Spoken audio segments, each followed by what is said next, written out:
नमस्कार। अब समाचार विस्तार से। प्रमुख राजनीतिक दलों ने देश की ताजा राजनीतिक स्थिति के बारे में आज अपना विचार विमर्श जारी रखा। इस बीच राष्ट्रपति श्री आर वेंकटरामन ने आज संवैधानिक विशेषज्ञों के साथ विचारों का और आदान प्रदान किया। उन्होंने भारत के मुख्य न्यायाधीश श्री रंगनाथ मिश्र के साथ भी विचार विमर्श किया। उधर अनेक राजनीतिक नेता आज नई दिल्ली में राष्ट्रपति से मिले और उन्हें अपने विचारों से अवगत कराया। विपक्ष के नेता भारतीय जनता पार्टी के श्री लाल कृष्ण आडवाणी अपने दल के अन्य वरिष्ठ नेता श्री अटल बिहारी वाजपेयी के साथ आज राष्ट्रपति से मिले। बाद में संवाददाताओं से बातचीत करते हुए श्री आडवाणी ने कहा कि घटनाक्रम शीघ्र मध्यावधि चुनावों की दिशा में बढ़ रहा है। श्री आडवाणी ने कहा कि महत्वपूर्ण ये नहीं है कि लोकसभा अभी भंग की जाती है या 1 महीने के बाद, महत्वपूर्ण ये है कि चुनाव मानसून से पहले कराए जाने चाहिए। श्री आडवाणी ने कहा कि हमने राष्ट्रपति को बता दिया है कि हम उन पर कोई शर्तें थोपने की कोशिश नहीं कर रहे हैं। राजनीतिक दल अपनी संवैधानिक जिम्मेदारियों के प्रति पूरी तरह वचनबद्ध है। भूतपूर्व प्रधानमंत्री श्री राजीव गांधी के निवास पर हरियाणा की खुफिया पुलिस के 2 कर्मचारी पाए जाने का मामला आज इतना तूल पकड़ गया कि कांग्रेस आई ने ये ऐलान कर दिया है कि उसके सांसद तब तक संसद की कार्रवाई में हिस्सा नहीं लेंगे जब तक कि उन व्यक्तियों के खिलाफ समुचित कार्रवाई नहीं की जाएगी जिन्होंने खुफिया तैनात किए हैं। विपक्ष भी इस सिलसिले में कल अपनी नीति तैयार करेगा। इस विषय को लेकर आज लोकसभा की बैठक 3 बार स्थगित हुई और निर्धारित समय से 3 घंटे पहले ही आज की कार्रवाई बंद हो गई। प्रधानमंत्री श्री चंद्रशेखर ने राज्यसभा में कहा कि वे इस मामले में विपक्षी नेताओं से विचार विमर्श करेंगे ताकि सच्चाई का पता लगाने के लिए संयुक्त संसदीय समिति बनाई जा सके। जनता दल एस की सरकार का समर्थन कर रही कांग्रेस आई ने दोनों सदनों से वॉकआउट किया और घोषणा की कि उसके सदस्य तब तक कार्रवाई में हिस्सा नहीं लेंगे जब तक कि दोषियों के विरुद्ध समुचित कार्रवाई नहीं हो जाती।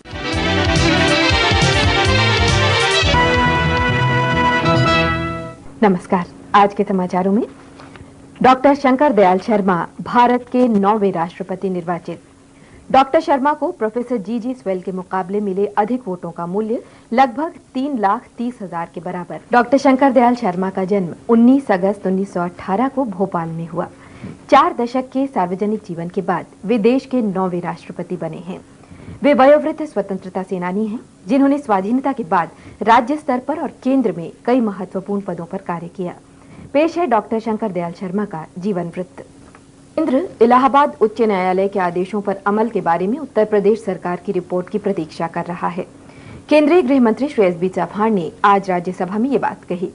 जब कुछ गैर भारतीय जनता पार्टी सदस्यों ने ये जानना चाहा कि अदालत के आदेशों को कार्यरूप देने के बारे में केंद्र क्या कार्रवाई कर रहा है, तब श्री चौहान ने ये बात कही। शून्यकाल के दौरान भी कांग्रेस आई के श्री एस आहलूवालिया और कुछ गैर भारतीय जनता पार्टी सदस्यों ने मामला उठाया। राष्ट्रीय एकता परिषद की 3री बैठक आज नई दिल्ली में हुई। ये राम जन्मभूमि बाबरी मस्जिद मुद्दे पर विचार विमर्श के लिए बुलाई गई। बैठक का उद्घाटन प्रधानमंत्री श्री पीवी नरसिम्हा राव ने किया। इसमें अनेक केंद्रीय नेताओं, विभिन्न राज्यों के मुख्यमंत्रियों, विभिन्न राजनीतिक दलों के नेताओं, सांसदों, धार्मिक संगठनों के प्रतिनिधियों, पत्रकारों तथा अन्य बुद्धिजीवियों ने हिस्सा लिया। बैठक में अनेक वक्ताओं ने अयोध्या मुद्दे पर अदालत के आदेशों का पालन सुनिश्चित करने की आवश्यकता पर जोर दिया। समझा जाता है कि कुछ नेताओं का कहना था कि अगर उत्तर प्रदेश सरकार परिषद की बात को अनसुनी करती है तो उसके खिलाफ केंद्र को कदम उठाना चाहिए।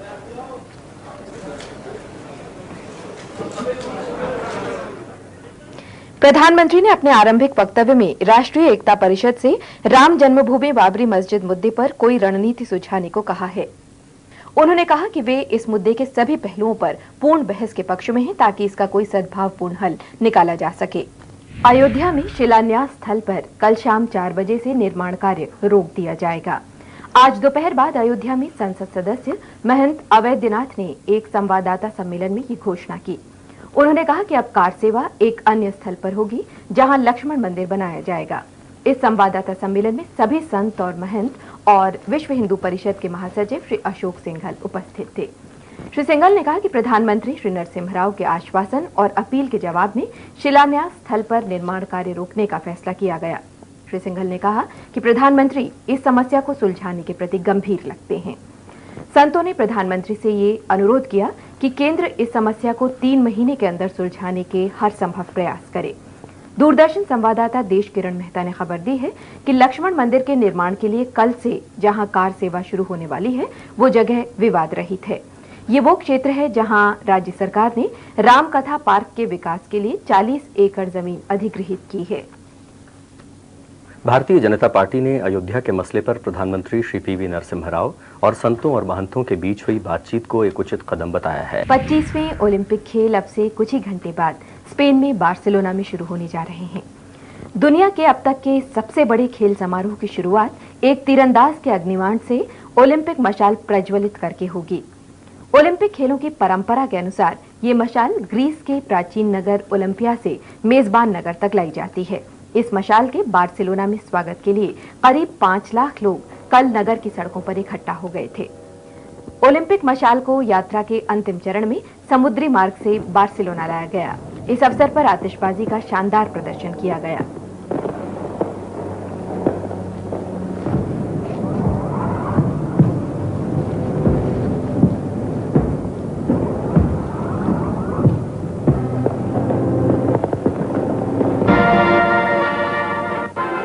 ओलंपिक ज्योति के स्वागत के लिए समूचे बार्सिलोना नगर में रंग बिरंगे झंडे लगाए गए थे। ओलंपिक खेलों में शामिल होने वाले खिलाड़ियों के स्वागत के लिए बार्सिलोना में सभी इंतजाम पूरे हो गए हैं।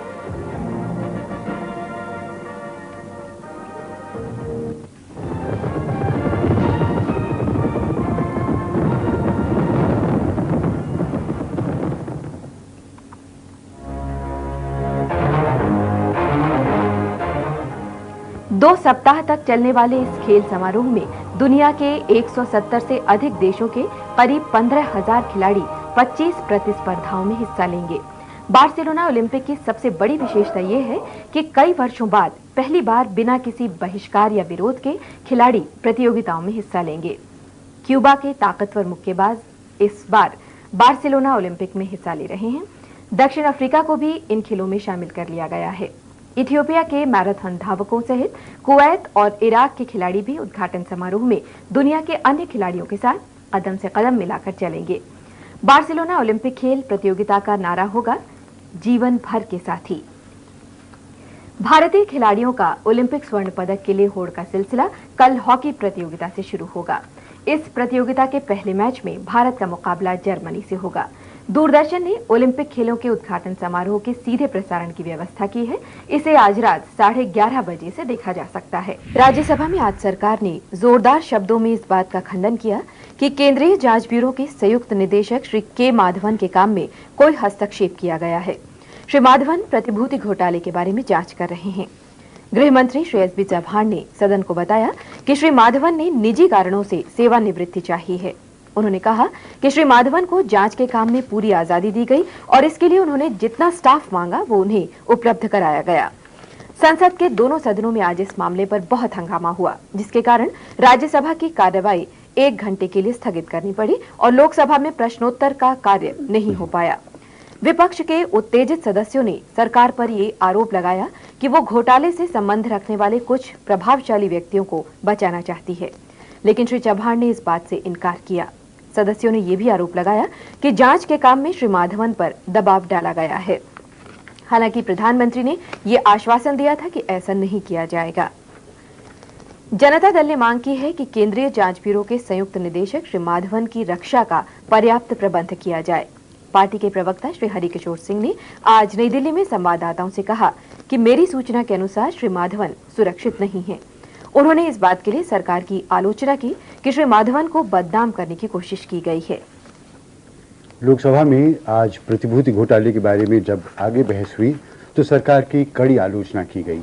भारतीय जनता पार्टी के एक सदस्य ने एक सूची से ऐसे लोगों के नाम पढ़ने शुरू किए जिनके बारे में कहा जाता है कि उनका इस घोटाले से संबंध था।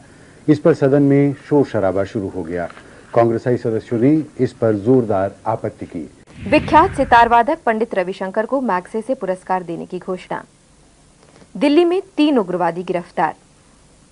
बार्सिलोना ओलंपिक में तीरंदाजी प्रतियोगिता में नया विश्व रिकॉर्ड और 800 मीटर दौड़ में शाइनी विल्सन शानदार प्रदर्शन के बावजूद सेमीफाइनल तक पहुंचने में असफल। इसके साथ ही समाचार बुलेटिन समाप्त हुआ। नमस्कार। आज संसद ने उन लाखों करोड़ों स्वाधीनता सैनिकों के प्रति श्रद्धांजलि अर्पित की जिन्होंने अपनी मातृभूमि को आजाद कराने के लिए अनेक कष्ट झेले और प्राणों की आहुति दी। पहले लोकसभा और राज्यसभा की संयुक्त बैठक हुई और बाद में कुछ समय के लिए उनकी अलग अलग बैठकें हुई, जिसमें उन्होंने एक संयुक्त प्रस्ताव पास कर सहनशीलता, सद्भाव और अहिंसा के प्राचीन आदर्शों से प्रेरित एक शांतिपूर्ण, समृद्ध और स्पंदनशील भारत के निर्माण के लिए अपने को समर्पित करने का संकल्प व्यक्त किया। राष्ट्रपिता महात्मा गांधी ने भारत छोड़ो आंदोलन आरंभ करने के समय जो आह्वान किया था, उसकी याद दिलाते हुए प्रस्ताव में देश की अखंडता को सुरक्षित रखने, विश्व शांति के लिए ठोस भूमिका निभाने और दुनिया को नफरत, दमन और शोषण से मुक्त कराने का भी वचन लिया गया। दोनों सदनों में स्वाधीनता संग्राम के दौरान अपने प्राण न्यौछावर करने वाले शहीदों की याद में 2 मिनट का मौन रखा गया। जानी मानी स्वाधीनता सेनानी और सामाजिक कार्यकर्ता श्रीमती अरुणा आसफ अली को 1991 के लिए अंतर्राष्ट्रीय सद्भाव का जवाहरलाल नेहरू पुरस्कार देने का फैसला किया गया है। ये घोषणा विदेश मंत्रालय के एक प्रवक्ता ने की। लोकसभा की आज की बैठक जनता दल के असंतुष्ट सदस्यों को अलग स्थान देने के प्रश्न पर राष्ट्रीय मोर्चे और वामपंथी दलों के गठबंधन द्वारा कोई कार्यवाही न होने देने पर स्थगित कर दी गई। आज सवेरे सदन की बैठक होने के 5 मिनट के अंदर ही उसे 1 घंटे के लिए स्थगित कर दिया गया। अमेरिका में राष्ट्रपति चुनाव के लिए रिपब्लिकन पार्टी द्वारा श्री जॉर्ज बुश की उम्मीदवारी की पुष्टि और भारत का स्विट्जरलैंड से विन चड्डा को स्थायी आवास परमिट नहीं देने का आग्रह। संसद ने 71वां संविधान संशोधन विधेयक सर्वसम्मति से पारित कर दिया है। इसके अंतर्गत नेपाली, मणिपुरी और कोंकणी भाषाओं को संविधान की 8वीं अनुसूची में शामिल किया गया है। इस विधेयक पर संसद ने अभूतपूर्व एकता दिखाई और गृह मंत्री श्री एस.बी. चौहान को दोनों सदनों में विधेयक रखने की अनुमति दी गई। हालांकि ये विधेयक आज की कार्यसूची में शामिल नहीं था। विधेयक पर ज्यादा बहस नहीं हुई और सदस्य चाहते थे कि इसे तुरंत पारित कर दिया जाए क्योंकि आम राय इसके पक्ष में है। विधेयक प्रस्तुत करते हुए गृह मंत्री ने कहा कि ये कदम नेपाली, मणिपुरी और कोंकणी बोलने वालों की आकांक्षाओं को पूरा करने के लिए उठाया गया है। इसके साथ ही ये समाचार बुलेटिन समाप्त हुआ। नमस्कार।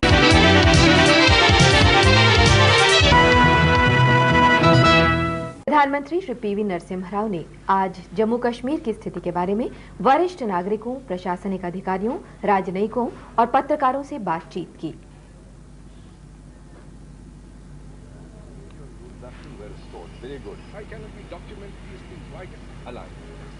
प्रधानमंत्री ने उनके साथ राज्य की स्थिति की समीक्षा भी की।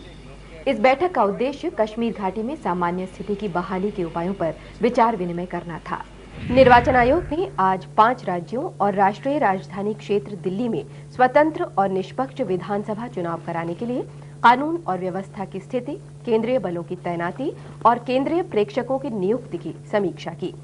बैठक की अध्यक्षता मुख्य निर्वाचन आयुक्त श्री टी.एन. शेषन ने की और इसमें 2 नवनियुक्त निर्वाचन आयुक्त डॉक्टर एम.एस. गिल और श्री जी.वी.जी. कृष्णमूर्ति शामिल हुए। उच्चतम न्यायालय के इस निर्देश के बाद ये बैठक हुई है कि पुलिस बलों की तैनाती और चुनाव ड्यूटी के लिए केंद्रीय प्रेक्षकों की संख्या के बारे में निर्वाचन आयोग और सरकार आपसी सलाह मशवरे द्वारा फैसला करें। बैठक में गृह मंत्रालय के वरिष्ठ अधिकारी और अर्धसैनिक बलों तथा संबद्ध राज्यों के अधिकारी भी शामिल थे। इस बीच दिल्ली और 5 राज्यों में अगले महीने होने वाले चुनाव की सरगर्मियां तेज हो गई हैं। दिल्ली में उम्मीदवारों का नाम वापस लेने का अंतिम दिन था। हिमाचल प्रदेश में नामांकन पत्र भरने का आज काम समाप्त हो गया, जबकि राजस्थान में नामांकन पत्र दाखिल करने का काम जारी है। वहां मंगलवार तक नामांकन पत्र भरे जा सकेंगे। उत्तर प्रदेश विधानसभा चुनावों के लिए अधिसूचना सोमवार को तथा मध्य प्रदेश और मिजोरम में इस महीने के अंत में जारी होगी। विश्व वैज्ञानिक अकादमियों का जनसंख्या सम्मेलन कल नई दिल्ली में शुरू हो रहा है। सम्मेलन में जनसंख्या बढ़ने की जटिल समस्या, सामाजिक आर्थिक विकास और पर्यावरण संरक्षण पर विचार किया जाएगा। महाराष्ट्र में लातूर और उस्मानाबाद जिलों में भूकंप पीड़ितों के लिए भूकंप के झटके सह सकने वाले मकान बनाने का काम कल दशहरे के अवसर पर शुरू किया जाएगा। इन इलाकों में पिछले महीने की 30 तारीख को विनाशकारी भूकंप से पत्थर और मिट्टी से बने लगभग सभी मकान और इमारतें ढह गई थीं, जिससे बहुत बड़ी संख्या में लोग हताहत हुए। इन इलाकों के लोगों के लिए विजयदशमी का पर्व नई खुशियां लेकर आएगा, क्योंकि अब जो मकान बनाए जाएंगे उनमें नई से नई तकनीक अपनाई जाएगी। एहतियात के तौर पर महाराष्ट्र सरकार ने विशेष दिशा निर्देश तैयार किए हैं, जिनके अनुसार मकानों का ढांचा हल्का होगा, वे कुछ हद तक मुड़ सकेंगे लेकिन गिरेंगे नहीं। निर्माण कार्य में कोई पेंच इस्तेमाल नहीं किया जाएगा। इन मकानों पर न तो आग का असर होगा और न ही बदलते मौसम का। वित्त मंत्री डॉक्टर मनमोहन सिंह ने वित्तीय सेवाओं के क्षेत्र में निजी और विदेशी निवेशकों को आमंत्रित किया है। आज सुबह नई दिल्ली में भारत अमेरिकी संयुक्त व्यापार परिषद की 16वीं बैठक में डॉक्टर मनमोहन सिंह ने कहा कि ये निवेश बैंकों, म्यूचुअल फंड, बीमा कंपनियों और पोर्टफोलियो सेवाओं में किया जा सकता है। उन्होंने बताया कि पिछले 25 महीनों में विभिन्न क्षेत्रों के लिए 3 अरब 57 करोड़ डॉलर के विदेशी निवेश के अनुबंध किए गए हैं। उन्होंने कहा कि आर्थिक क्षेत्र में ज्यादातर बंदिशें हटा ली गई हैं और अर्थव्यवस्था तथा उद्योग के आधुनिकीकरण की दिशा में काम चल रहा है। वित्त मंत्री ने कहा कि 1 या 2 वर्ष में रुपए को पूरी तरह परिवर्तनीय मुद्रा बना लिया जाएगा, लेकिन इसके लिए हमें भुगतान संतुलन और विदेशी मुद्रा भंडार की स्थिति को बेहतर बनाना होगा। डॉक्टर मनमोहन सिंह ने कहा कि अर्थव्यवस्था को मजबूत बनाने का पहला चरण पूरा हो चुका है और इस काम में हमें बेहद सफलता मिली है।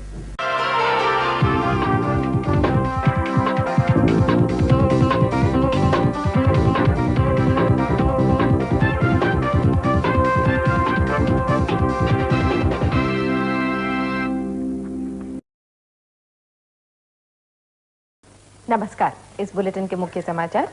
प्रधानमंत्री ने कहा है कि सरकार जम्मू कश्मीर में चुनाव कराने के लिए वहां की स्थिति की फिर से समीक्षा कर रही है। 64 अरब रुपए के समन्वित शहरी गरीबी हटाओ कार्यक्रम का श्री नरसिम्हा राव द्वारा उद्घाटन। श्रीलंका में LTTE ने वायुसेना के एक परिवहन विमान को मार गिराया और भारत ने दूसरे एक दिवसीय अंतर्राष्ट्रीय क्रिकेट मैच में न्यूजीलैंड को 6 विकेट से हराया। प्रधानमंत्री श्री PV नरसिम्हा राव एक दिन की केरल यात्रा पर आज कोच्चि पहुंचे।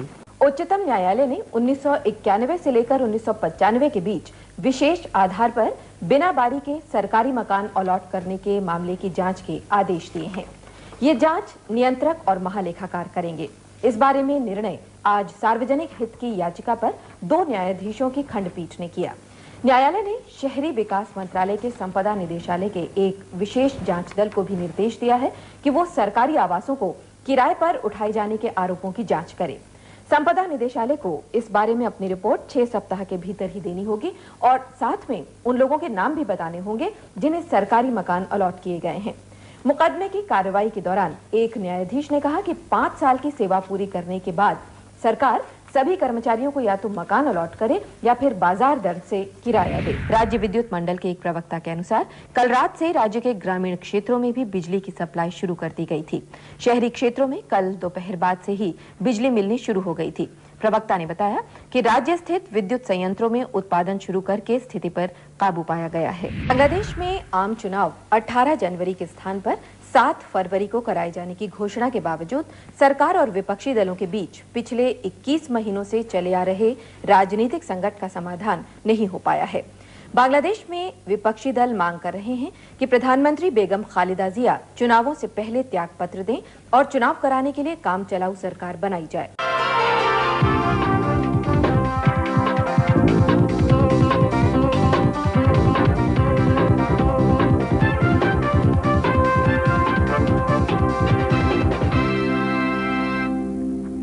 श्री अटल बिहारी वाजपेयी देश के नए प्रधानमंत्री होंगे।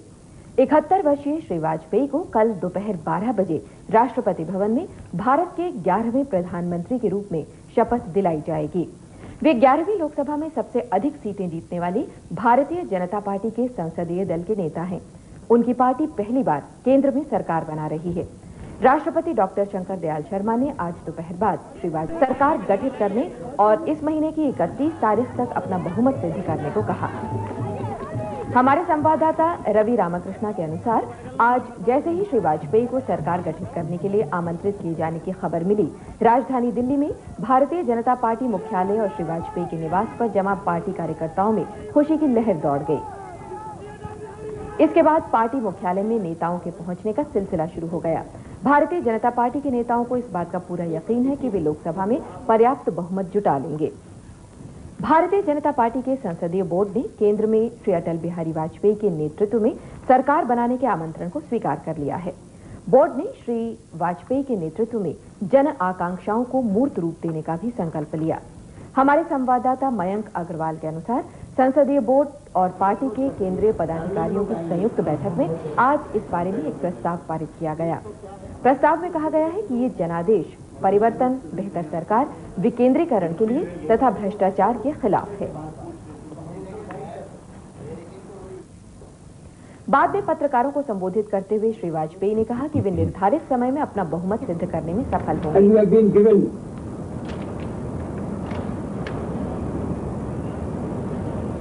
A time schedule. We have to prove our majority on the floor of the House by 31st of May. We hope to do it even earlier.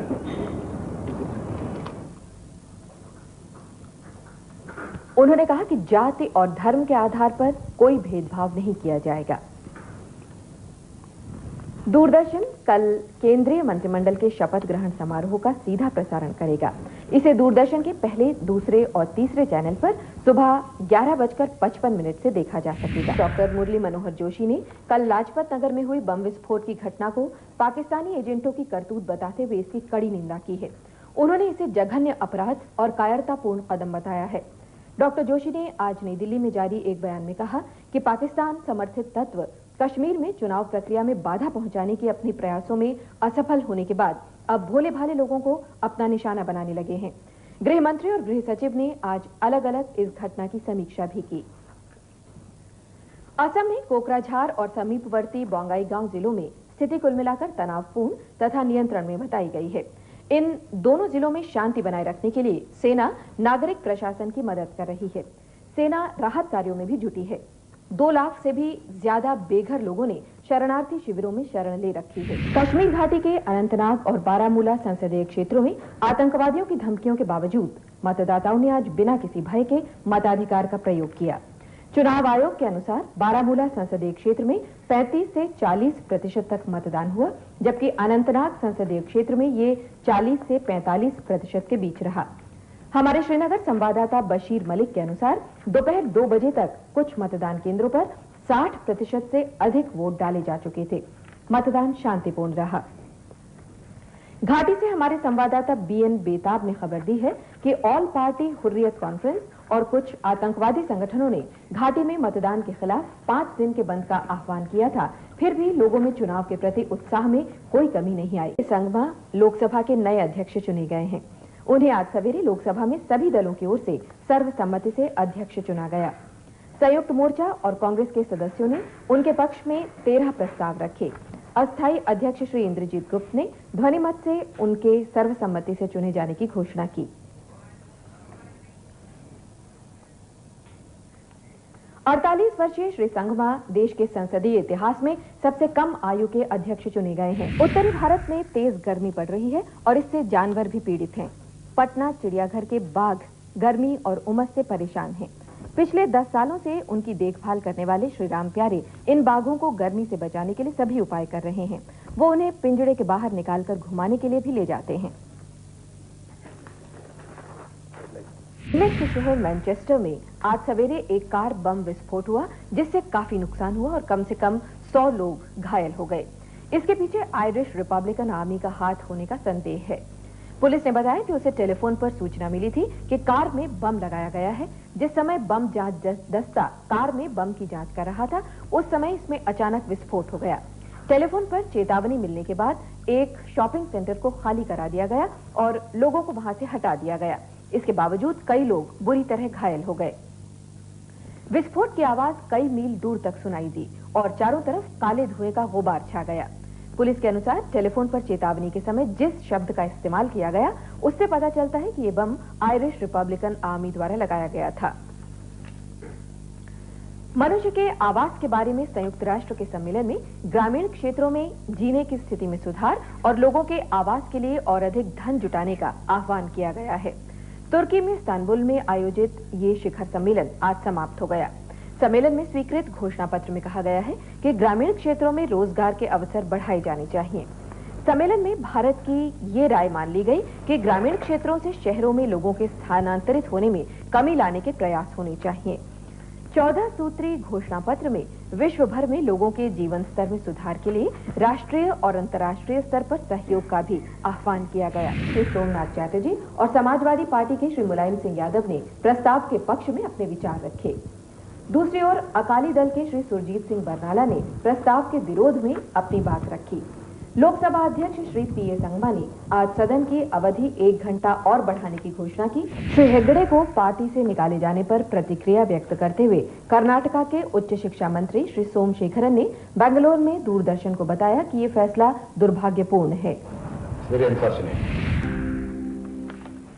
नमस्कार, आज के समाचारों में केंद्रीय जांच ब्यूरो द्वारा यूरिया कांड में पूर्व प्रधानमंत्री श्री नरसिम्हा राव के पुत्र श्री प्रभाकर राव से पूछताछ।